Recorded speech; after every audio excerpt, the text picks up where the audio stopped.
Hello everyone, this is Dion Soul. I hope everyone is doing well, and I thought I would do a little video here that was different than normal. Over here on this channel that I've created called Dion's Opinions, or Opinion, I was thinking about Ivan Ortega's scenario and Ivan Ortega's problem that he had with his channel being shut down. And so I was trying to figure it out, and from what he is saying is that they just arbitrarily just said, okay, see ya, your channel's gone, have a nice day, thank you very much for playing, goodbye. And I'm thinking that the reason why they did that, or reason why YouTube did that, is because of this that we're about ready to play here from Riley over here, or Riley at TechLink. So hopefully TechLink's not get all mad for me taking a little bit of their video. So let's go ahead and watch what he said. The YouTube verse has been all riled up recently over changes made to the video site's terms of service, which indicate that YouTube could deactivate channels if they're not commercially viable. The uproar was sparked by a line in the TOS that previously said, YouTube may terminate its legal agreement with you if the provision of the service to you by YouTube is, in YouTube's opinion, no longer commercially viable. Now, the line reads, YouTube may terminate your access or your Google account's access to all or part of the service if YouTube believes, in its sole discretion, that provision of the service to you is no longer commercially viable. So, the new language has sparked concern, though, among users that YouTube could start banning people who use AdBlock, since that directly takes away from YouTube's revenue, and creators' revenue as well, I might add. But YouTube says that they're not changing anything about how YouTube works, just making sure the terms are up to date. The company got into a separate pot of hot water, though, over the... Okay, they're talking about Mark's issue right there. But what's happening is that YouTube is basically is using all these vague descriptions in their term of service, where if some studio says, hey, we didn't like what they said about our product, or we don't like what he or she said about our product, and they're making money off of it, boom, we're going to chop them out. And I think that's what happened with Ivan. And I think Disney just gave somebody at Google a call and said, listen, Google, we're gonna make your life hard and make your life miserable if you don't cut crap like this out. And I think Disney does not like the fact that he re-edited The Last Jedi. And I think even though people in the comments down below here are saying that he used, that it was under fair use because a lot of stuff he added and stuff that was taken out. So it basically changed the dynamic of The Last Jedi, which is probably true, but Disney doesn't care.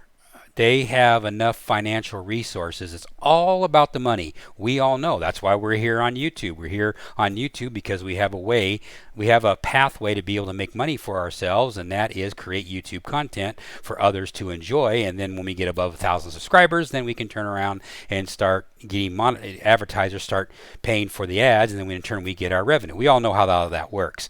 Well, bottom line is they're trying to get rid of the people that they deem are not commercially viable, and he is commercially not viable in YouTube's eyes, and not the pressure from Disney. Chop him out, cut the legs up from under him, and that's what they've done to him. Will Ivan ever get his channel back? I don't know.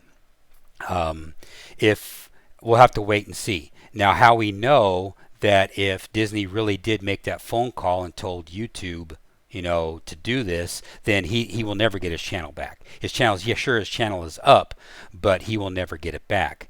I am surprised, to be honest with you, that his channel is even back up. I just, my thinking was that Disney just said, cut it out, you're gone, see ya, ciao baby.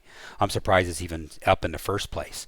So, but what all this means to me as a YouTube content creator is that I have to diversify my content. That's what it really boils down to. Need to put it on BitChute, need to put it on Library, need to put it on all these different things, and then it puts us as content creators in a bad position, whereas our viewers need to support us via PayPal, Subscribestar, or whatever, and get out of the ecosystem that is Google, because and I know that's very difficult to do because the majority of my content that people watch my videos are not subscribers to my channel.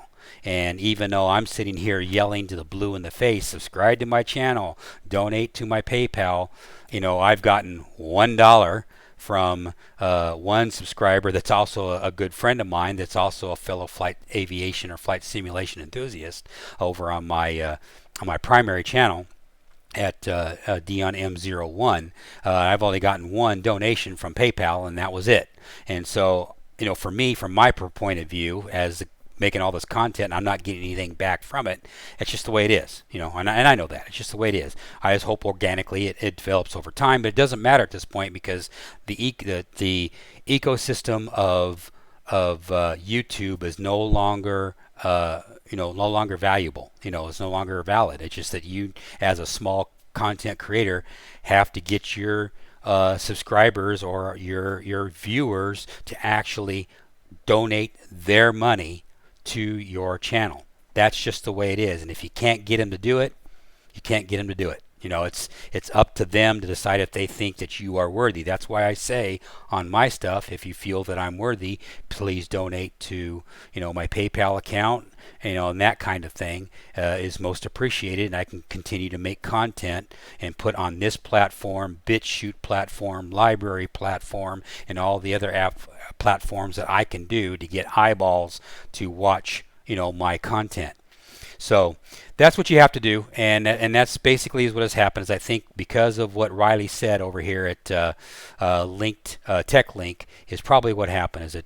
Is it more than likely just given a phone call, said, hey, cut this out. I'm just surprised that the channel even came back. I would have expected YouTube just to say, sorry, you're done. Have a nice day, and we can point to our terms of service. But you did notice that those terms of service, those new terms of service, were going down on the 10th of December, which means the 10th of December, that's the first phase, the first slap in the face to content creators, and then the big one is going to happen January 1. Now, if you'll notice, if you go into your YouTube and go over to where the stuff is for monetization and everything, YouTube has created already on that YouTube page where you can say, I want blanket all of my content to be not child friendly, or either yes or no, and they had 4 different levels, and I can't do it here fast enough. Let me see here real quick. Let me see. I'm going to pause this video and then jump right back. So over here in the settings screen, you can see that you have these options now under channel and under advanced settings and audience, and you can have these 3 different settings. Yes, my channel is set for kids and kids content. No, it is not. Not made for kids, or I want to review on every video. Now, because of the fact that channels like mine, every now and then an F-bomb gets dropped, or an S-word gets dropped, or whatever the link may be, I have mine set to no kids, and save for it. Now, this right here is because of the Children's Online Privacy Protection Act. Here are the subject matter, which you're supposed to be educational content for preschoolers. That's one criteria. Whether your children or it is intended for actual or audience in the video. Video includes child actors and models, blah blah blah. So all this stuff right here, all these videos are where if you don't meet this criteria, then it's not for kids, and you're going to have to go set otherwise.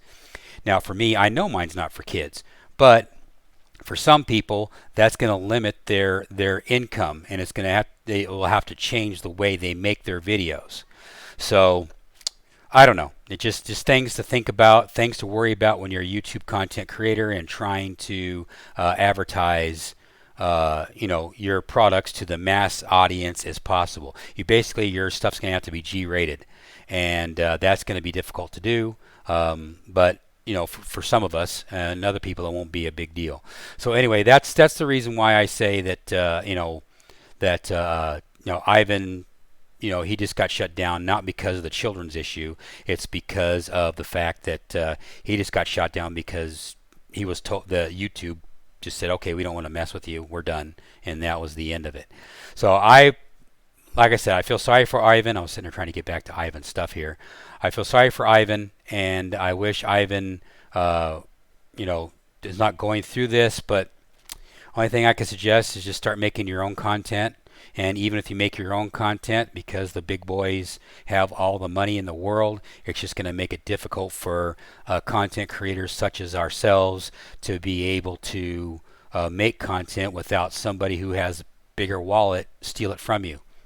Just ask Abu Nas with the Star Trek Discovery and his little game. I'll tell you all about it. So at any rate, so that's my thoughts about this Ivan Ortega thing. You can see my channel right there. Definitely you can like, subscribe, and donate and all other happy stuff, which I know it doesn't really matter because, again, donation is where it's at, guys.